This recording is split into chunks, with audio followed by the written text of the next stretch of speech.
اے میرے لخت جگر نور نظر، تجھے پتہ نہیں ہے ہم محمد عربی کے غلام کہے جاتے ہیں، ہم نے مدینے والے کا کلمہ پڑھا ہے، اے بیٹے ہم پہ ایک ایک لقمہ حرام کا حرام کیا گیا ہے، جا بیٹے واپس لے کے چلا جا، ہم ایک لقمہ بھی نہ حرام کا کھا سکتے ہیں نہ حرام کا کھلا سکتے ہیں۔ اگر یہ تعلیم تمہاری ہوتی تو رونے کی ضرورت رکھی ہوتی، قوم تمہاری ہوتی، آنے والا صلاح الدین ایوبی پیدا ہو۔ سبحان اللہ۔ اگر لوگ کہیں اعلیٰ حضرت ہیں تو کہتے ہیں یار یہ کتابی بات ہے، نہیں پیارے کتابی بات نہیں ہے، اپنے بچوں کو حضور سے جوڑ دو۔ آؤ تمہیں تاریخ کا ایک فرق بھی پلٹ کے دکھاتا چلوں، انداز بیاں میرا بہت شوق نہیں ہے، شاید کہ اتر جائے تیرے دل میں میری بات، میری تقریر طب یار کو بے چین کرتی ہے، سبب کیا ہے وہی کہتا ہوں جو دل پر گزرتی ہے۔ ہم نے اپنے بچوں کو انگریز بنا کر کے فخر کیا، اپنے بچوں کو ہم نے پروٹیٹ بنا کر کے فخر کیا، اپنے بچوں کو انگریزی لباس پہنا کر کے فخر کیا، کیا کہ اچھا ہوتا۔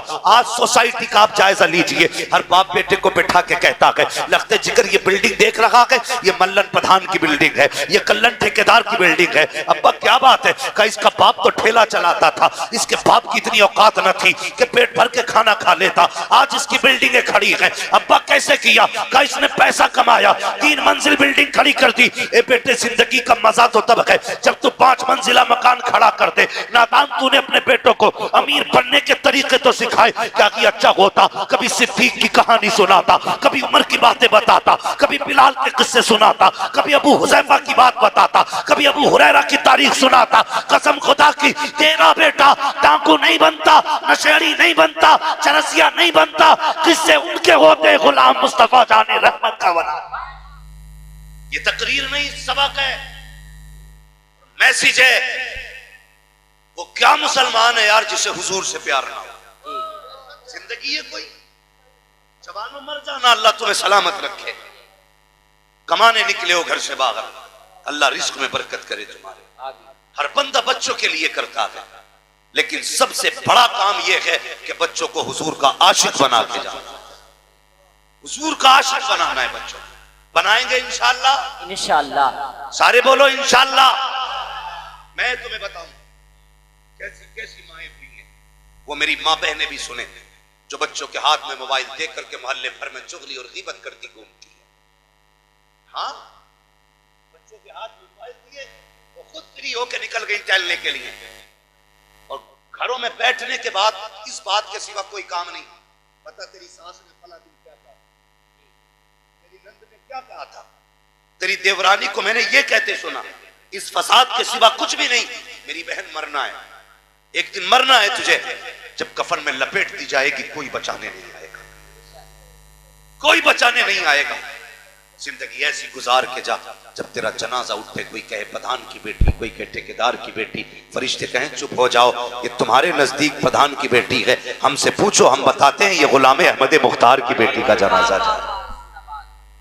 لیکن ہمارے جلسے میں جوان سارے ہی آتے ہیں نا، ہم اگر کوئی نصیحت کریں نا تو جا کے اپنی بیوی کو سمجھاتے ہیں سب سے پہلے، تجھے پتا آج حماد آیا تھا اس نے ایسے کہا، آج کے بعد تجھے نماز نہیں چھوڑنی ہے۔ ہم بیوی کو سمجھاتے ہیں، یہ الٹا کرتے ہیں، بیویوں کو نہیں، آج کے بعد بیٹیوں کو سمجھانا ہے۔ اگر ہم نے بیٹیاں سمجھانی شروع کر دی نا پھر کسی کے گھر میں آگ نہیں لگے گی، کسی کے گھر میں آگ نہیں لگے گی۔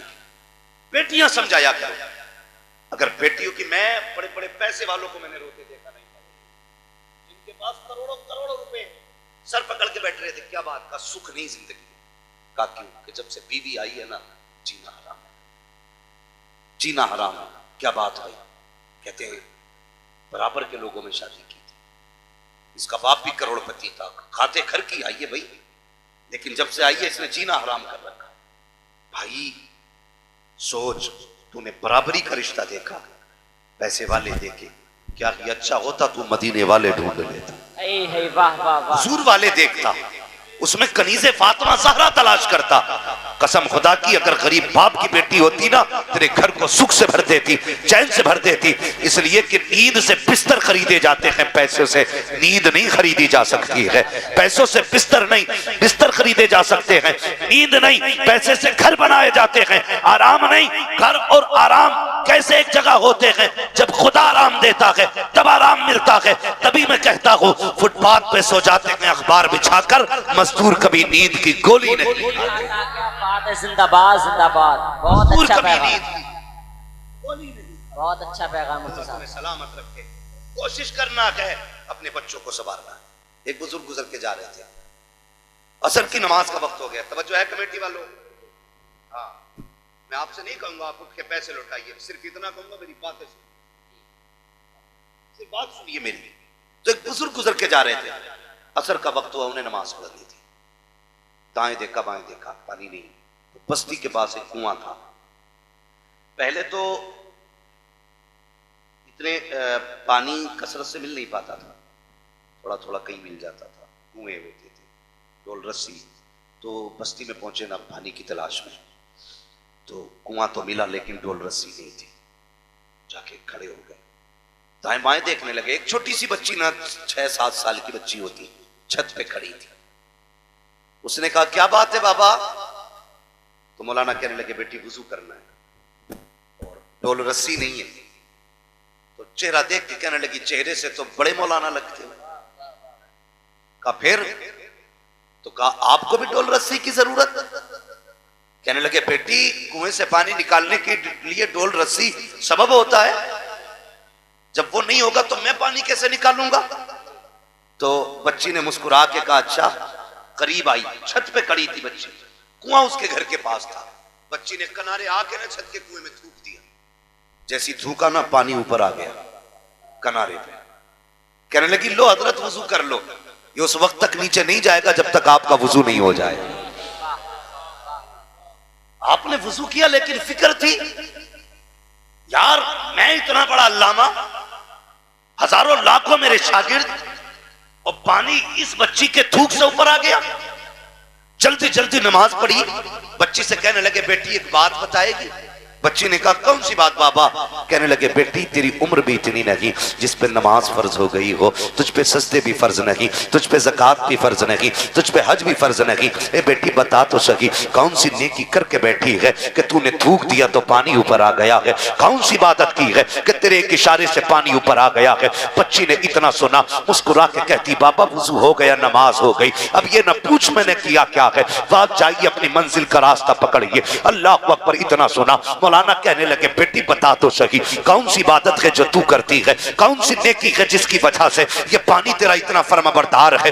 بچی نے اتنا سنا کہتی بابا یہ راز تھا لیکن آج پوچھ رہے ہو تو بتا رہی ہوں. بابا میں نے سجدے نہیں کیے ہیں، میں نے کوئی عبادتیں نہیں کی ہیں، میں زکوٰۃ مجھ پہ فرض نہیں ہے. کہا بیٹی پھر بتا تو سہی یہ دھوک میں برکت کیسے آ گئی؟ بچی نے کہا سنیے آج رات سے پردہ ہٹا رکھی ہوں. کہا جب رات کو بستر پہ لیٹا کرتی ہوں تب میری ماں 1000 دانوں کی تسبیح دے کے کہتی ہے اس وقت تک نہ سونا جب تک میرے حضور پہ 1000 بار درود نہ ہو جائے، جب تک مصطفیٰ پہ 1000 بار درود نہ ہو جائے. بچی نے کہا تھا مولانا یہ سجدے کا کمال نہیں، اگر کمال ہے تو مصطفیٰ پہ درود پڑھنے کا. زندہ باد زندہ باد. نعرہ تکبیر، نعرہ رسالت، نعرہ غوثیت، مسلک اعلی حضرت تاجدار بغداد کانفرنس سرزمین گڈا بریلی شریف حضرت اللہ مفتی حماد رضا صاحب قبلہ زندہ باد زندہ باد. بریلی سے آواز آتی ہے عشق تیرے صدقے، جلنے سے چھٹے سستے، جو آگ بجھا دے گی وہ آگ لگائے. زندہ باد. میں اسی آگ کی بات کر رہا ہوں، اسی بات کی بات کر رہا ہوں. ہمارے ممبر سے پڑھا جاتا ہے بڑی آسانی سے. مجھے دیکھ کے جہنم کو بھی آ گیا پسینہ. بیٹے مر کے دیکھ پتہ چلے گا پسینہ تجھے آتا ہے کہ پسینہ جہنم کو آتا ہے. بہت دھوکے میں ہم لوگ، دھوکے میں. اعلیٰ حضرت نے کس اعتقاد کے ساتھ کہا آج ہم اتنے جلی ہو کے ڈائریکٹ کہتے تھے مجھے دیکھ کے جہنم کو بھی آ گیا پسینہ. اور اعلیٰ حضرت نے کس احتیاط سے بات کی؟ اعلیٰ حضرت فرماتے ہیں رضا پل سے اب وجد کرتے گزریے کہ ہے رب سلم صدائے محمد. اگر حضور دعا کرنے والے ہیں تو بیڑا پار ہے. اگر تجھے دیکھ کے پسینہ نہیں آئے گا بیٹے قبر کی خیر مند. کبھی آئینے کے آگے کھڑا کر کے خود سے پوچھ کیا تو وہی ہے جسے حضور نے تیار کیا تھا؟ تو وہی ہے جسے مصطفیٰ نے بنایا تھا، سوارا تھا؟ سوچا کرو. آج جھگڑے نا ہماری قوم میں پیرا مریدی کو لے کر، اتنے جھگڑے اللہ معاف کرے، اتنے جھگڑے تو باقی مذاہب کے نہیں ہیں جتنے ہمارے آپس میں سلسلوں کے جھگڑے بڑھ گئے. جھگڑا کسی کے پیر کا، حساب امام کا. مسئلہ ہی کوئی نہیں. صحیح بات ہے بھائی. بیعت کسی کے مرید نے توڑی, نکالو امام کو. کیوں؟ امام تیرے پیر کا بھی امام ہے. یہ کڑوی باتیں کہہ رہا ہوں, تکلیف ہوتی ہے ہماری قوم کو. ڈاکٹر اقبال نے کہا تھا کی محمد سے وفا تو نے تو ہم تیرے, یہ جہاں چیز ہے کیا لوح و قلم تیرے. کائنات میں سب سے بڑے پیر کا نام محمد رسول اللہ ہے. تو ہمارے حالات دیکھو, ذرا سا مسئلہ ہو جائے چھٹی امام کی. خدا کے بندو, ہم سارا وقت پیروں کو دیتے, پیروں کو دیتے, کم سے کم اس میں سے آدھا وقت اپنے خدا کو دے دیا کر. وہ ایک قوالی چلتی ہے نا,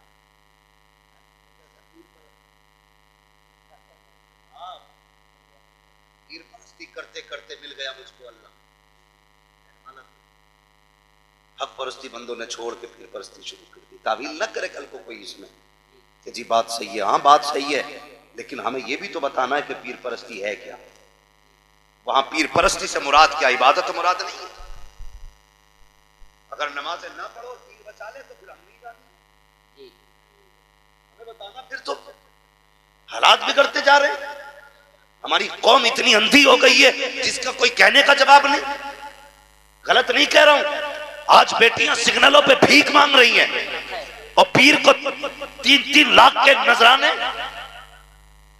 گولکوں میں پیسے آ نہیں رہے, لکڑیوں سے ٹھوکے جا رہے ہیں. جہاں دینا تھا پیسہ وہاں نہیں, جہاں ضرورت نہیں وہاں دے پیسے پہ پیسہ. اللہ قیامت میں پوچھے گا میری بندی فاقے سے مر گئی اور تو پیر پہ چادریں چڑھاتا رہ گیا. جواب ہے اس کا. کوئی مجھے وہاں بھی نہ سمجھے, پکا بریلوی ہوں. ہاں, اور اتنا پکا بریلوی ہوں, میٹر لگا لو تو تم سے 2-4 ہاتھ اونچے ہی جائے. تکلیف ہوتی ہے مجھے. حالات دیکھو امت کے, ہماری آنکھیں بند ہو گئی ہیں. ایک تو کہہ رہے حضرت میں نے فلاں حضرت کے کھاتے میں 5 لاکھ ڈالے. میں نے کیوں, تیرے گاؤں میں کوئی بیوہ یتیم زکوٰۃ والے نہیں تھے؟ کہ تھے تو پھر انہیں کیوں دیے؟ تعلقات اچھا, شرم نہیں آتی؟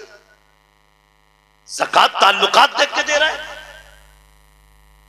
جن کے کھاتے میں 6-6 کروڑ بھرا پڑا ہے پیسہ, انہیں تمہاری زکوٰۃ جا رہی ہے. ان یتیموں کو بھی دیکھ لو جنہوں نے رمضان میں کبھی کھجور سے افطاری نہیں کی ہے. کبھی ان غریبوں کو بھی دیکھو جن کے گھر پہ عید کے کپڑے نہیں بنے ہیں. کبھی ان یتیموں کے گھر کو بھی دیکھ لیا کرو. تیرے گھر پہ عید کی سوئیاں آئی ہیں, کچھ یتیموں کے گھر پہ کوئی تیل پہنچانے والا نہیں ہے, اگر بتی پہنچانے والا نہیں ہے. تو نے مولوی کے کہنے پہ 5 لاکھ اس لیے ڈال دیے تاکہ مولوی سے تیرے تعلقات گہرے ہو جائیں. ہاں, تیرے 5 لاکھ دینے سے مولوی سے تعلقات گہرے ہوں گے, لیکن میری بات سن کے چلا جا. تو نے 5 لاکھ مولوی کو دیے تو مولوی راضی ہو گیا. کاش 50,000 تو نے کسی بیوہ کو دے دیے ہوتے, کسی یتیم کو دے دیے ہوتے, کسی غریب کو دے دیے ہوتے. 5 لاکھ لے کر کے مولوی راضی ہوا, 50,000 دیکھ کر کے مدینے والا مصطفیٰ راضی.